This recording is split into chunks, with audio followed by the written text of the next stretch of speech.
ประเทศไทยพระพุทธศาสนาเป็นศาสนาประจำชาติไทยเพราะฉะนั้นคนไทยมีคุณธรรมประจำใจประจำกาย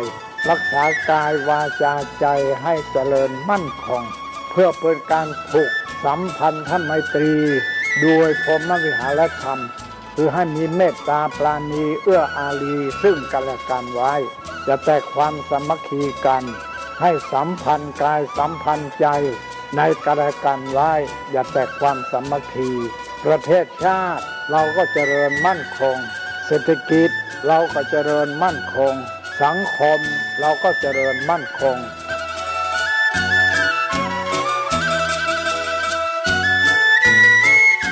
ธรรมะข้อคิดจากพระเดชพระคุณท่านเจ้าคุณพระเทพวิสุทธิคุณ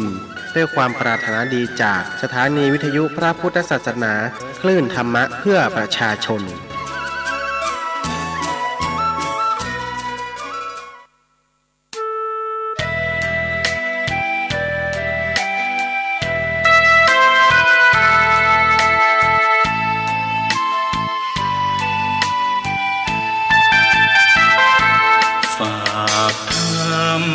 ยามดึกกับสา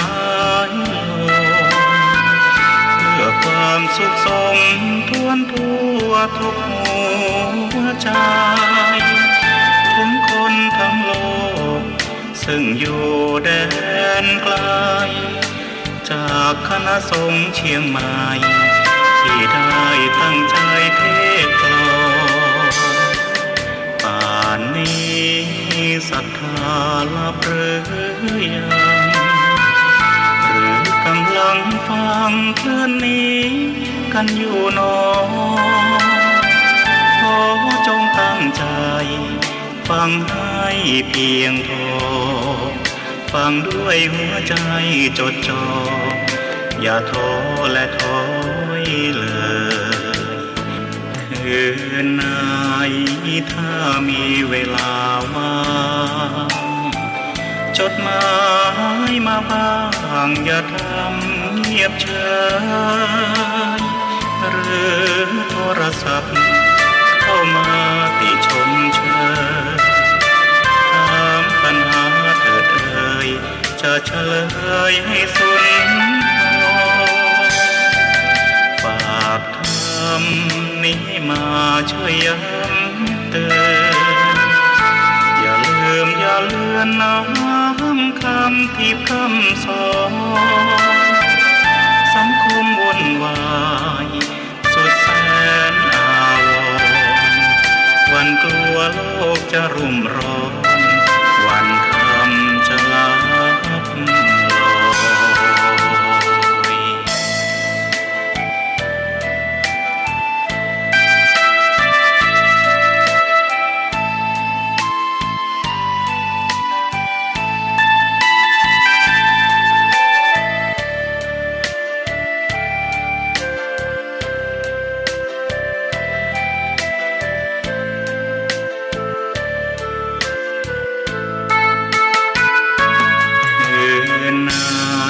ยถ้ามีเวลาว่างจดหมายมาบ้างอย่าทำเงียบเฉยหรือโทรศัพท์เข้ามาติชมเชยถามปัญหาเถิดเอ่ยจะเฉลยให้สุนทร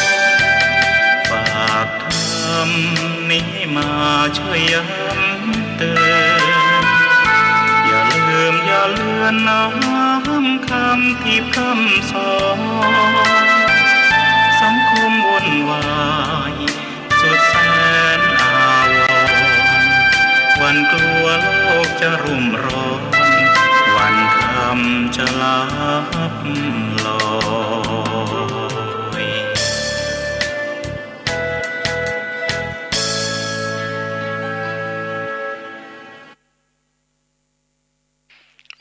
ขอเจริญสุขศรัทธาสาธุชนญาติโยมท่านผู้ฟังทั้งหลายทุกท่านทุกคน วันนี้รายการธรรมะก่อนนอน างสถานีวิทยุศูนย์การเผยแผ่ธรรมของวัดฝายหินในคลื่น 104.50 ก็มาพบกับญาติกับโยมท่านผู้ฟังทั้งหลายอีกเช่นเคยก็เป็นประจำนะทุกวันอังคารตั้งแต่เวลาเดี๋ยวนี้เป็นต้นไปอย่างไรก็ตามตู้เจ้าต้องขออนุโมทนาขอบใจ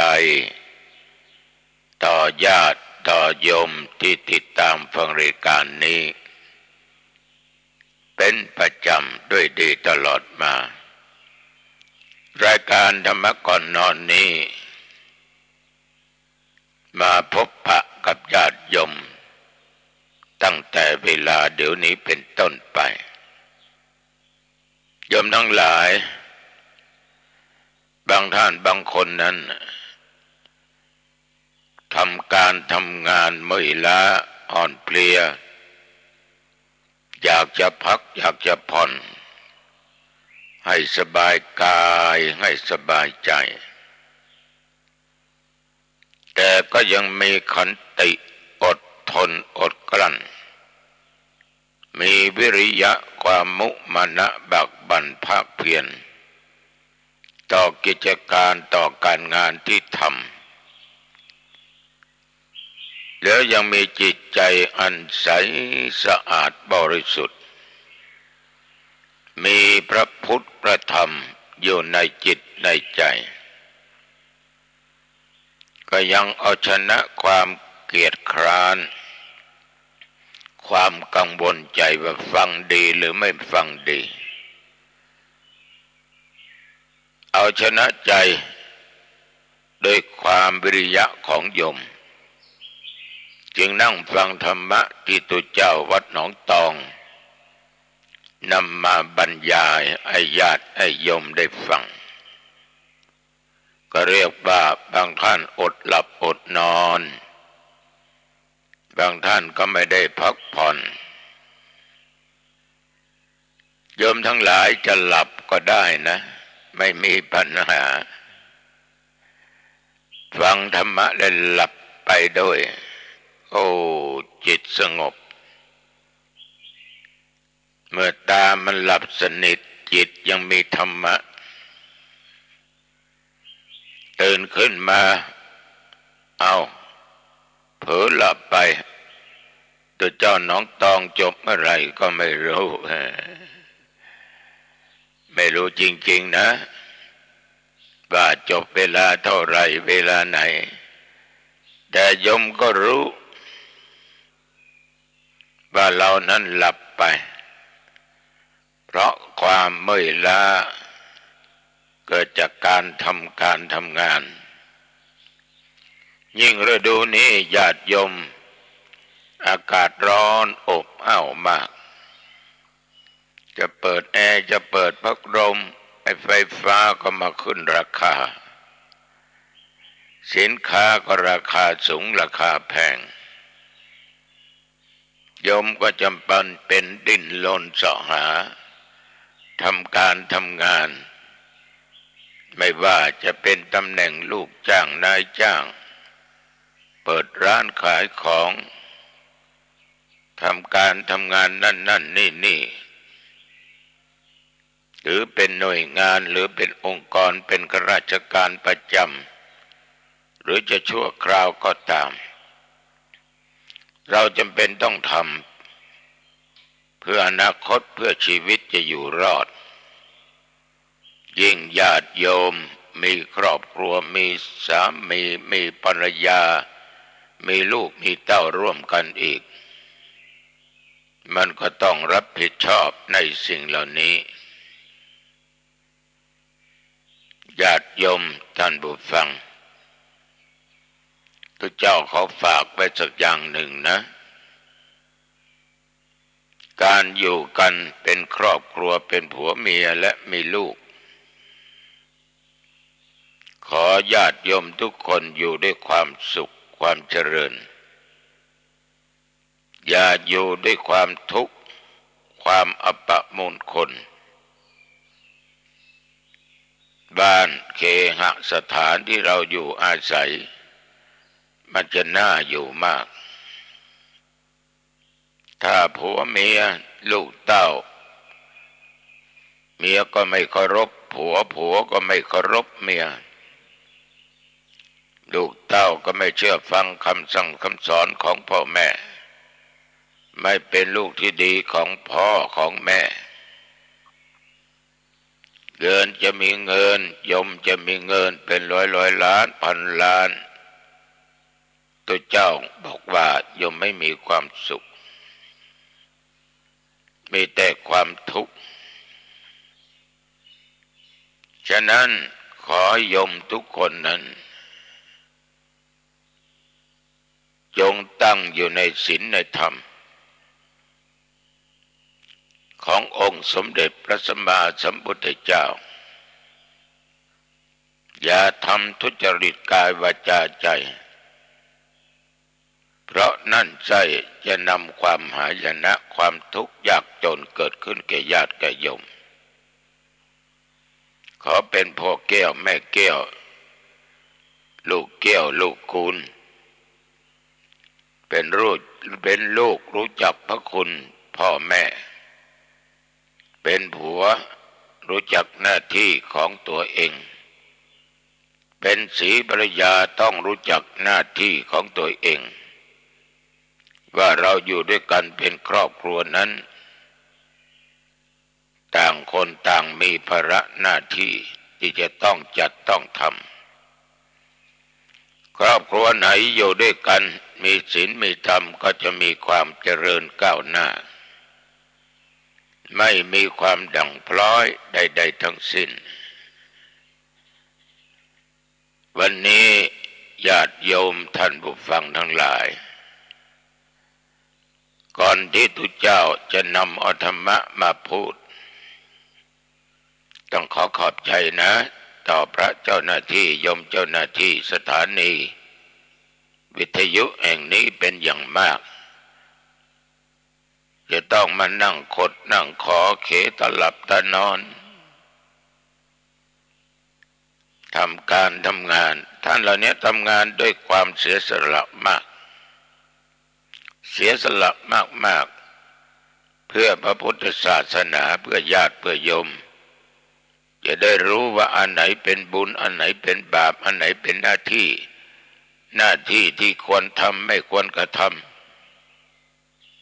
ท่านเสียสละคอยดูแลเครื่องส่งทางสถานีวิทยุตลอดเวลาญาติโยมต้องขออนุโมทนาต่อโยมอีกครั้งที่ติดตามรายการนี้มาด้วยดีตลอดธรรมะที่จะนำมาพูดในวันนี้เราเขาก็รู้กันเจ้าชายสิทธัตถะได้เสด็จออกทรงผนวดเมื่อมีพระชนมายุ29 พรรษาสละราชบัลลังก์สละลูกสละเมียสละพ่อแม่ญาติพี่น้องได้เสด็จออกทรงผนวดเป็นพระสมณโคดมได้ค้นคว้าได้ศึกษาจากสำนักอาจารย์หลายองค์ด้วยกันแต่ไม่สำเร็จในที่สุดต้องทรมานตัวตนลดน้ำผ่อนอาหารจนร่างกายสูดผอมดำคล้ำลุกไปไหนก็ไม่ได้มาถึงวันเดือน6 เพ็ญวิสาขบุญมีพระพุทธเจ้าโดยวิริยะความมุมานะไม่ลดไม่ละไม่เลิกไม่หนีไม่กลัวก่อนรุ่งอรุณจะพุ่งขึ้นในวันเพ็ญเดือน6สมณโคดมได้ตรัสรู้ นุตตรสัมมาสัมโพธิญาณเป็นพระสัพพัญญูพุทธเจ้าธรรมะที่พระองค์ได้ค้นพบนั่นคือของจริงสี่อย่างสี่ประการที่เราเรียกกันว่าอริยสัจสี่ท่านทั้งหลายอริยสัจแปลตามตัวหนังสือก็ว่าความจริงอันประเสริฐหรือว่าเป็นความจริงของพระอริยเจ้าหรือความจริงที่ทำให้ผู้เข้าถึงเป็นพระอริยะนับว่าเป็นธรรมะเป็นหลักธรรมที่ควบคุมคำสอนทั้งหมดในพระพุทธศาสนาก็ว่าได้แม้แต่พระพุทธเจ้า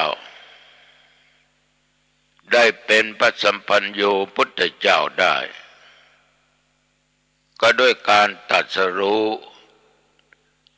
สิ่งที่เป็นจริงสิ่งที่เป็นของประเสริฐอริยสัจสี่ญาติโยมพวกเราทั้งหลายจึงขนานนามพระพุทธเจ้าว่าสัมมาสัมพุทโธซึ่งแปลว่าผู้ตรัสรู้โดยชอบโดยพระองค์เอง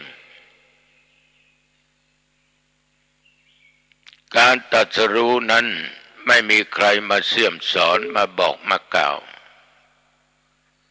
แต่พระพุทธองค์ตรัสรู้เองโดยชอบโดยไม่มีใครมาเสี่ยมมาสอนมาบอกมากล่าวนี่เป็นฝ่ายของที่เราเรียกว่าเป็นพระคุณอันยิ่งโยชน์ยิ่งใหญ่คือพระปัญญาคุณปัญญาเฉียบแหลมปัญญาล่วงรู้ถึงเรื่องความเป็นจริงของสัตว์โลกไม่ว่าสัตว์มนุษย์สัตว์เดรัจฉานรู้ในสรีระร่างกายรู้ความไม่มั่นไม่เที่ยงความเกิดความแก่ความเจ็บและความตายนี่คืออริยสัจจะคือความเป็นจริงญาติโยมท่านทั้งหลายมันเป็นจริงได้ยังไง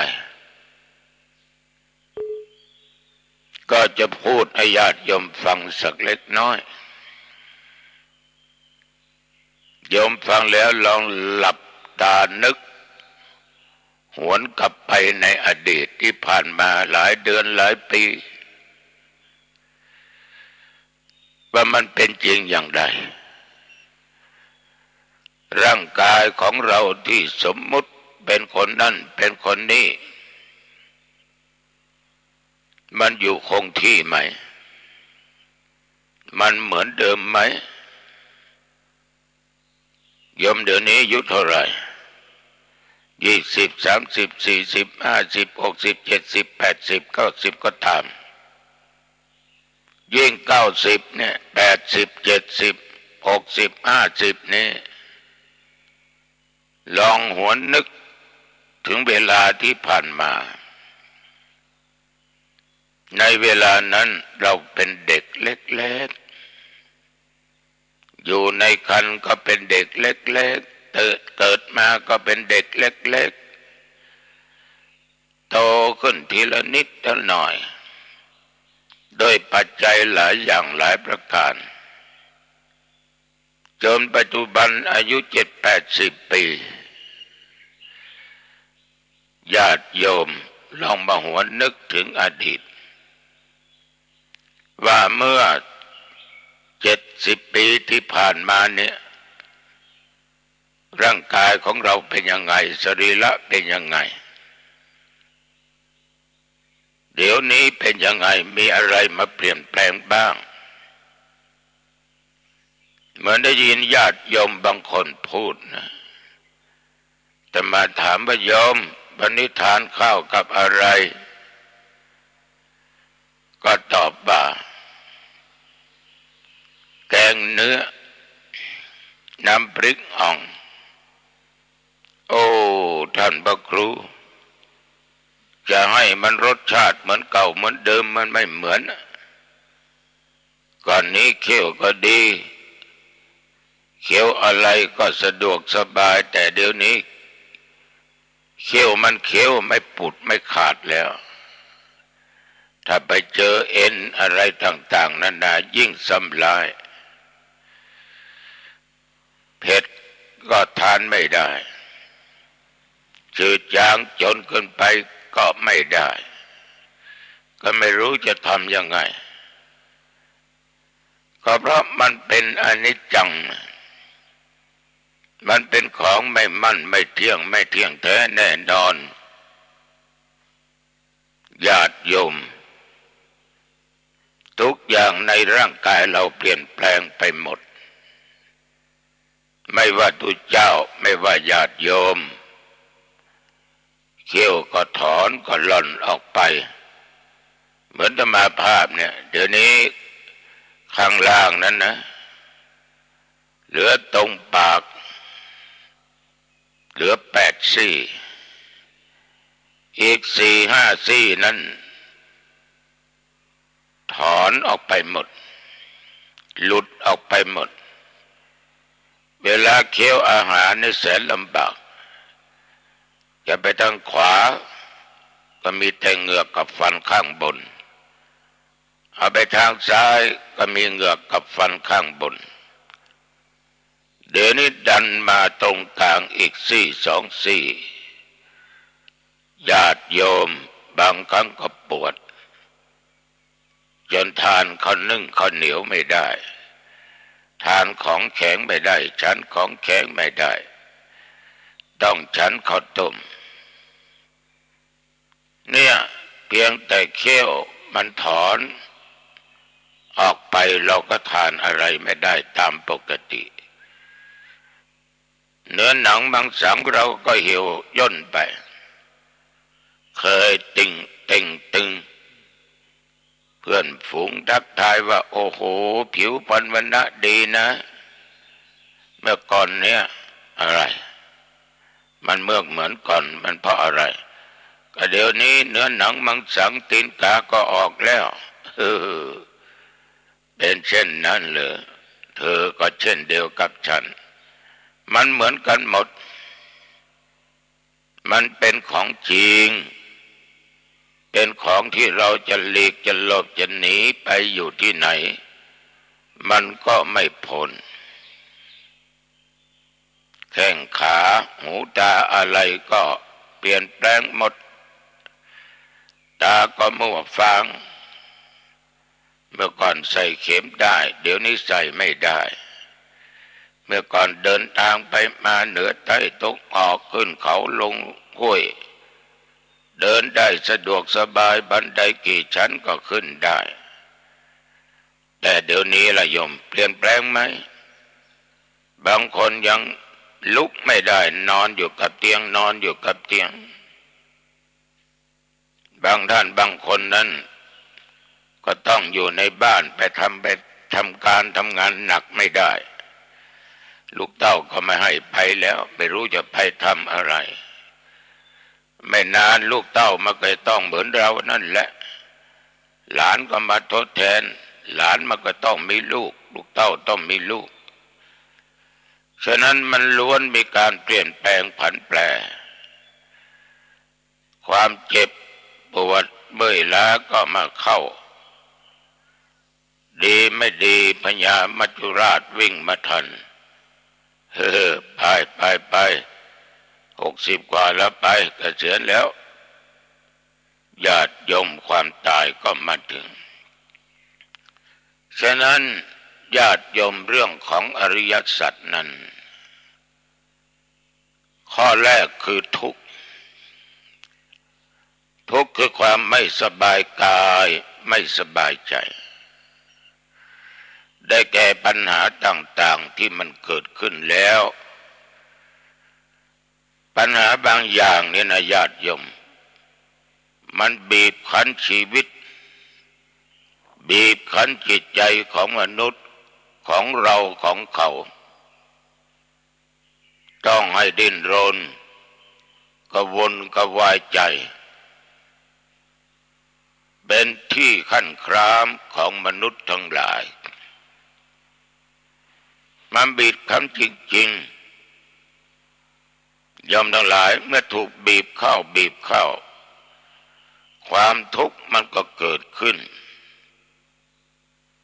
ฉะนั้นพระพุทธเจ้าทรงแสดงทุกข์ไม่ใช่เพื่อให้มนุษย์เป็นทุกข์แต่ทรงชี้ให้เห็นจุดเริ่มต้นแห่งการดับทุกข์เพราะเหตุไรญาติโยมเพราะทุกข์เป็นสิ่งที่แก้ไขได้เกิดขึ้นมาแก้ไขได้ดับได้ทุกข์มีได้จะเป็นของเที่ยงแท้ถาวรหรือทุกข์ไม่ได้เป็นของเที่ยงแท้ถาวรเมื่อเกิดขึ้นมันเกิดได้ก็ต้องดับได้เหมือนกันดังนั้นญาติโยมปัญหาต่างๆที่มันเกิดขึ้นในชีวิตโยมเราจะต้องกล้าเผชิญกับมันถ้าเราไม่เผชิญกับมันนั้นเราจะกำจัดไม่ได้แต่ถ้าเรากล้าเผชิญกับมันเราสามารถกำจัดได้อย่าหลบอย่าเลี่ยงอย่าหนีปัญหาทั้งที่รู้ว่ามันมีปัญหาจะมายกตัวอย่างไม่เอาใครเอาตัวเองเมื่อภัยพิบัติมาถึงกระดูกทับเส้นประสาทผ่าตัดเรียบร้อยลุกไม่ได้เดินไม่ได้เรียกว่านอนเซี่ยวอยู่บนเตียงนอนขนาดยมหมอทั้งหลายเอาเข็มมาจิ้มตั้งแต่อกลงไปถึงฝ่าเท้าไม่รู้สึกว่ามันเจ็บก็เรียกว่ากระดุกกระดิกไม่ได้ขนาดปลายเท้านี่จะกระดิกก็ไม่ได้มันหมดท่าไปทั้งนั้นแต่คุณหมอได้บอกว่าหลวงพ่อถ้าหลวงพ่อพยายามสิ่งเหล่านี้มันก็จะกลับมาได้มันดิ้นไม่ได้ก็ต้องทำมันดิ้นจนได้ปลายมือปลายเท้ามันจะชาไปหมดหลวงพ่อต้องพยายามกระดิกนิ้วมือนิ้วเท้าให้ได้โอ้ญาติโยมอาตมาก็มองเห็นว่าเราเท่านั้นเองที่สามารถจะแก้ปัญหาตัวนี้ได้กูจะเดินได้กูจะรอดตายได้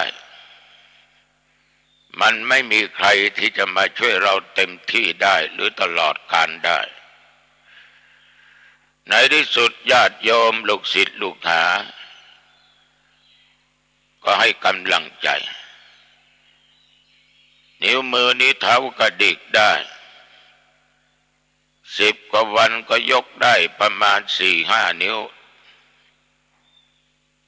มือก็เช่นเดียวกันหมดแรงไปหมด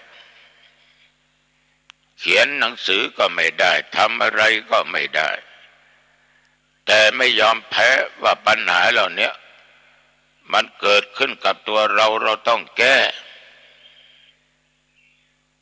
พี่น้องญาติโยมท่านผู้ฟังอาตมาก็แก้ปัญหาเหล่านี้ในที่สุดปัจจุบันเนี่ย แต่มาพูดให้โยมฟังได้เลยว่าตั้งแต่ออกโรงพยาบาลมาทั้งที่ก็ยังนั่งเดินไม่ได้นะให้เขามานวดมาฟันบ้างฉันยาบ้างช่วยตัวเองบ้างในที่สุดยกแข้งยกขายกมือยกหัวเข่าได้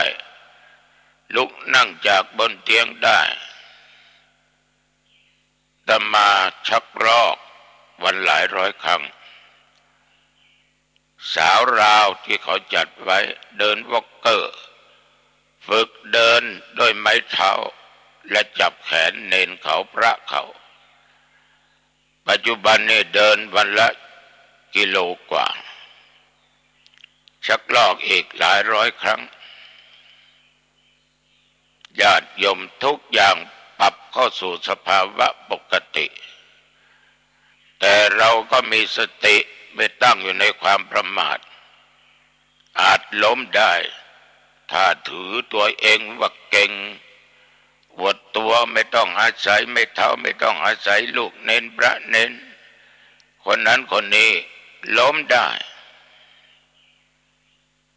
ญาติโยมสติก็ตัวสำคัญสติขาดตัวประมาทเกิดขึ้นเลินเล่อเผลอเลอเพราะความทะนงตัวแล้วจะเจ็บมากกว่าเดิมฉะนั้นปัญหาทุกอย่างที่มันเกิดขึ้นนั้นมันต้องแก้ไขได้ต้องแก้ไขได้ต้องกล้าเผชิญกับมันกำจัดมันให้ได้อย่าท้อแท้อย่าหลบเลี่ยงหนีปัญหาที่มันเกิดขึ้นเรารู้ว่ามันมีปัญหาเราต้องแก้ต้นเหตุของปัญหาอย่างว่าในครอบครัวปัญหาเกิดขึ้นผัวเมียลูกเต้ามีฐานะดีแต่อยู่ไม่เป็นสุขปัญหามันเกิดจากอะไรเกิดจากเหล้าของเสพติดเกิดจากการไปเที่ยวกลางค่ำกลางคืนเกิดจากความเกลียดค้านลูกไม่เข้าใจพ่อแม่ไม่เข้าใจลูกผัวก็ไม่เข้าใจเมียไอ้เมียก็ไม่เข้าใจผัวถ้ามันไม่เข้าใจซึ่งกันและกันนั่นคือต้นแห่งปัญหายิ่งระยะปัจจุบันนี้อยู่ด้วยกัน3-4 คน5 คนไปในครอบครัวอาหารก็ขึ้นราคาน้ำมันก็ขึ้นราคาทุกอย่างขึ้นราคาหมดไฟก็ขึ้นราคาเราก็มีรายได้เท่าเดิมแต่รายจ่ายมันก็ต้องเหมือนเดิมแต่บางครั้งมันต้องจ่ายมากกว่านั้นเพราะของมันแพงเราก็บอกว่ามันทุกข์อะไรก็แพงอะไรก็แพงอดอยากญาติโยมมันต้องแก้ไขช่วยกันหาทางว่าเราจะทำอะไร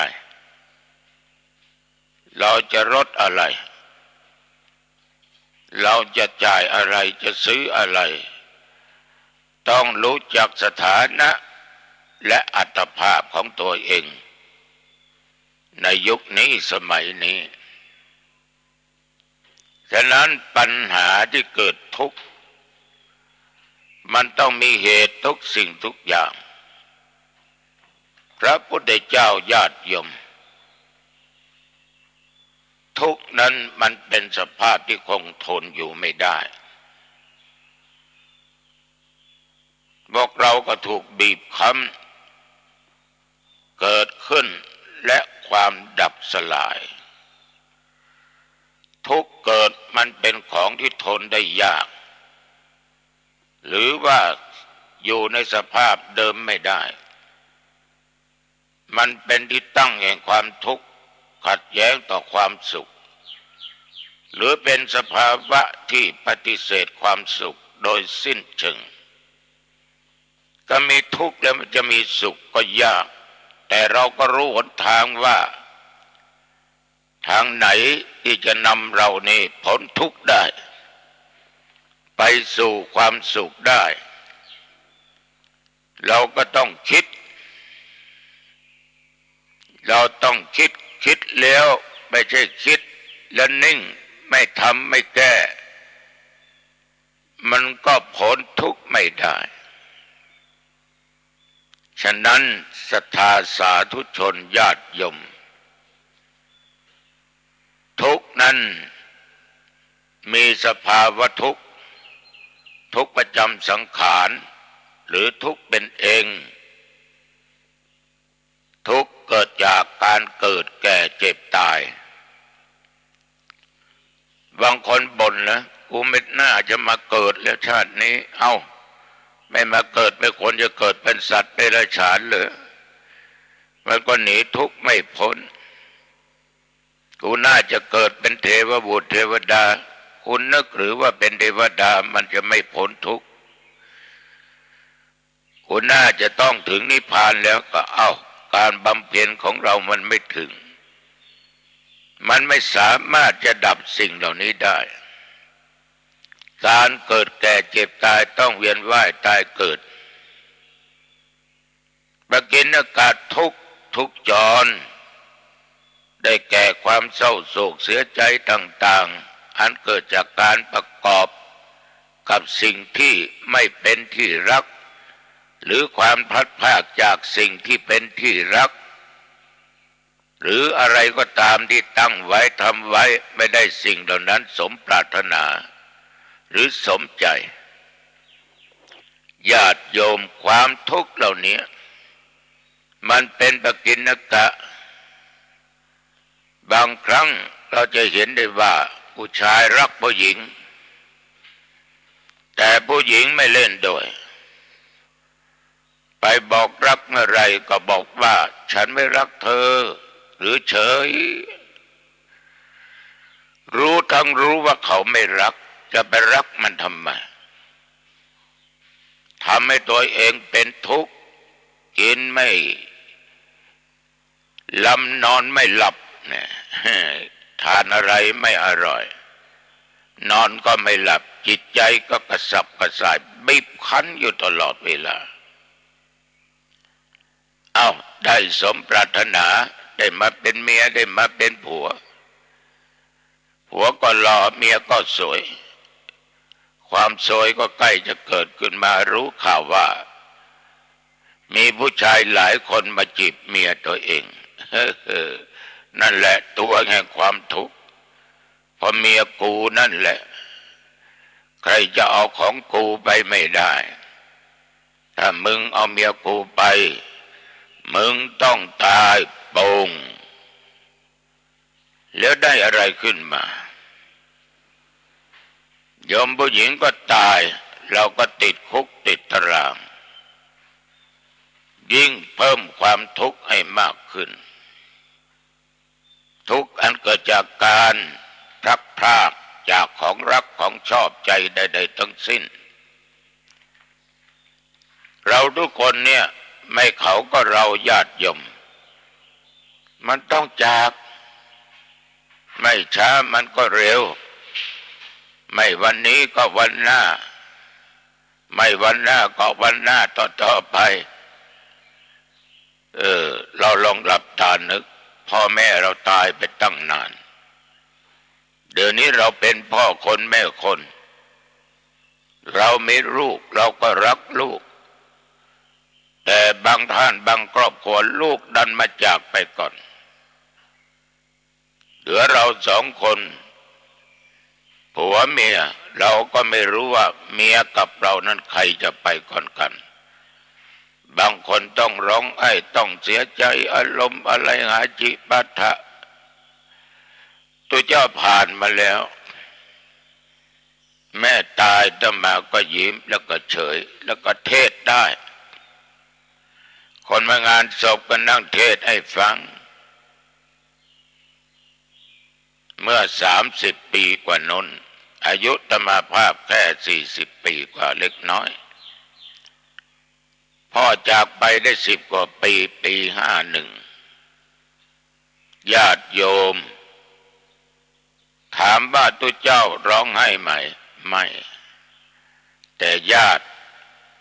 พี่น้องร้องไห้แต่เราบอกว่าท่านได้จากเราไปก่อนก็ดีแล้ว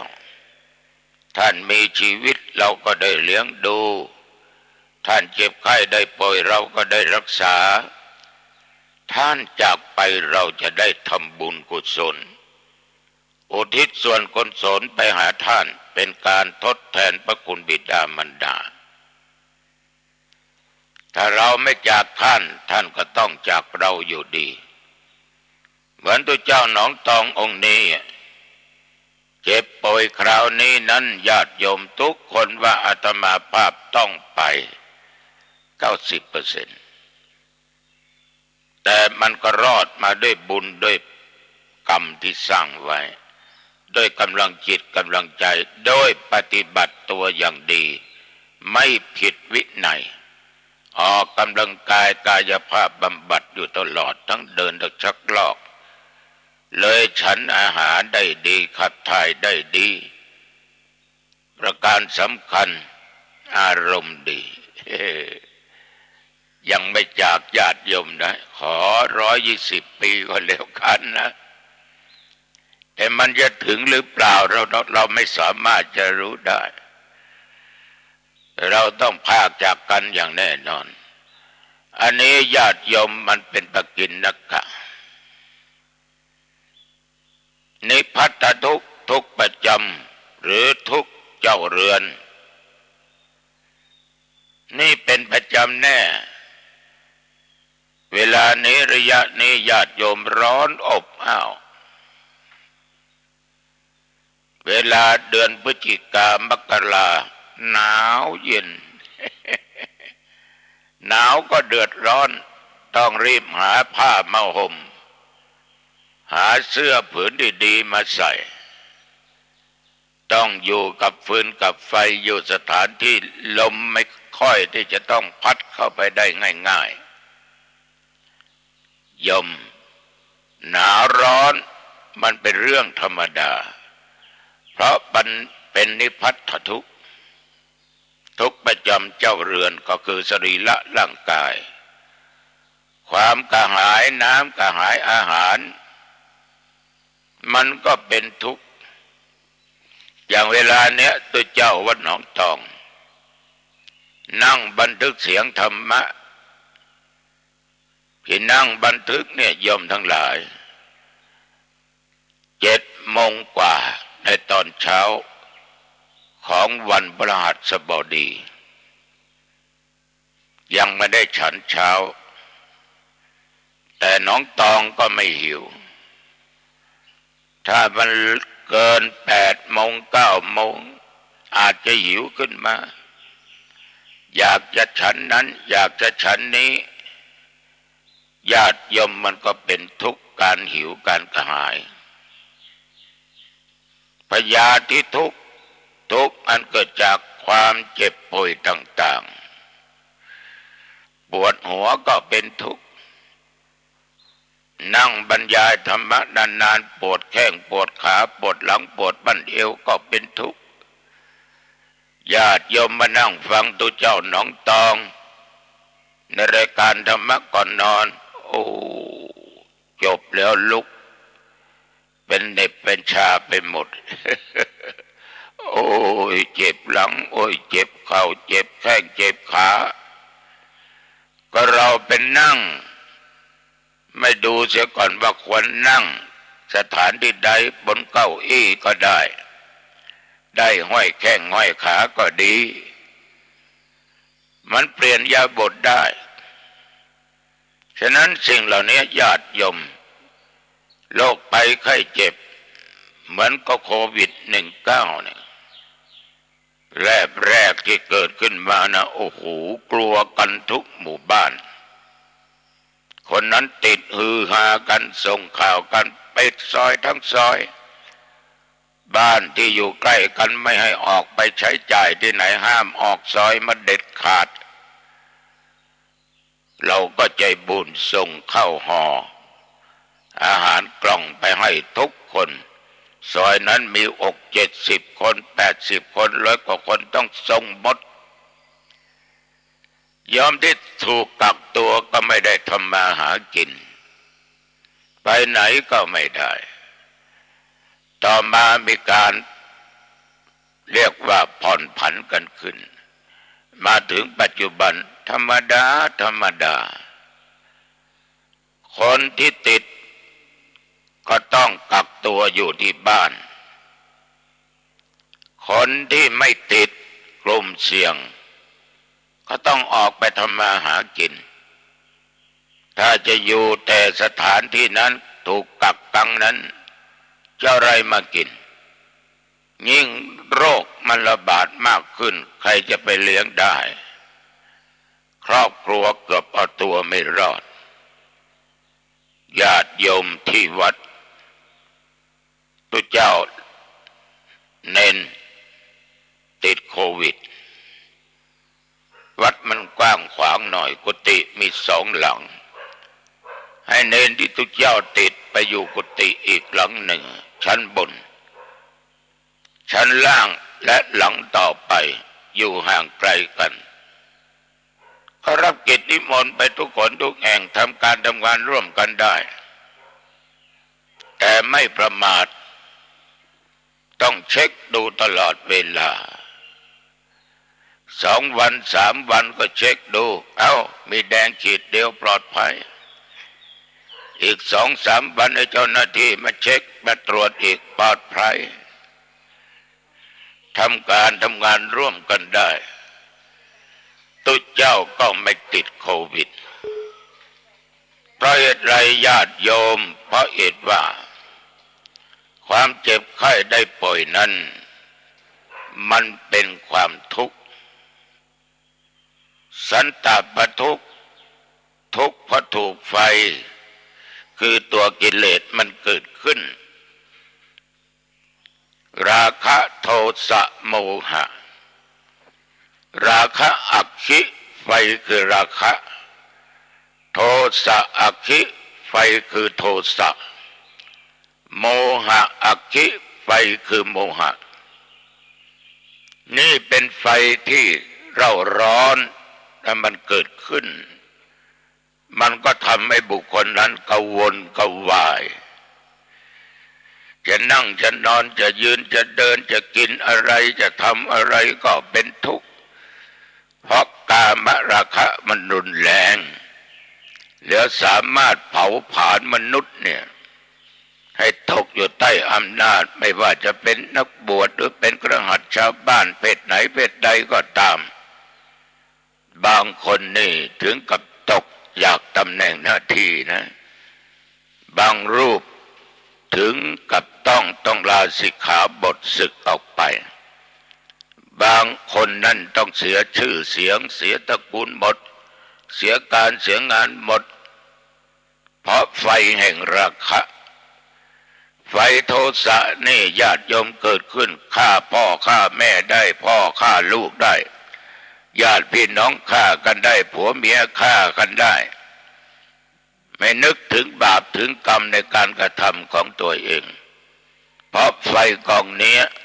มันเร่าร้อนมากฉะนั้นศรัทธาสาธุชนญาติโยมท่านผู้ฟังไฟแห่งราคะความกนัดโทสะความโกรธโมหะความหลงมันเผาผลาญวิบากทุกข์เพราะผลกรรมที่ทำไว้ไปติดคุกติดตารางตกยากลำบากหรือชาติก่อนได้ทำบาปทำกรรมอะไรไว้เกิดมาชาตินี้กรรมนั้นก็ตามสนองอันนี้เป็นเรื่องของทุกข์ที่เกิดขึ้นอาตมาก็นำมาพูดให้ญาติให้โยมทั้งหลายได้ฟังกันก็เห็นว่าพอสมควรแก่กาลเวลาในที่สุดนี้ญาติโยมวันนี้ยังไม่จบจะพูดต่ออังคารหน้าก็แล้วกัน ในเรื่องของอริยสัจสี่ทุกข์สมุทัยนิโรธมรรคข้อเดียวยังไม่จบเลย เข้าบ้านปิดประตูบ้านขึ้นบนบ้านปิดประตูหอเรือนหน้าต่างให้เรียบร้อยเก็บของมีค่าให้เรียบร้อยเอาของที่จะใช้พวกนี้ไว้ที่มันเห็นง่ายๆอาบน้ำอาบผ้าเปลี่ยนผ้าเปลี่ยนผ่อนสวมใส่หรือว่าสวมใส่ผ้าที่มันถูกใจสบายจะทานอะไรก็ทานล้างหน้าแปรงฟันเข้าห้องพระเข้าห้องนอนไหว้พระกราบพระ5 หนสวดมนต์3 ครั้งนะไหว้พระ5 หนสวดมนต์3 บทกำหนดเวลาตามสบายแล้วก็แผ่เมตตาให้สรรพสัตว์ให้เทวบุตรเทวดาให้ผู้มีพระคุณบิดามารดาครูบาอาจารย์อุปัชฌายะและผู้มีพระคุณทั้งหลายอย่าลืมแผ่เมตตาแก่ตัวเองนะหลับสบายเป็นสุขตื่นมาก็เป็นสุขโชคดีก็แล้วกันญาติโยมอายุวันโนสุขังพลังพุทธังสรณังศักดิ์สิทธิ์ธัมมังสรณังศักดิ์สิทธิ์สังฆังสรณังศักดิ์สิทธิ์ขอความสำเร็จผลจงมีแก่ญาติโยมผู้ฟังทุกท่านทุกคนเจริญพร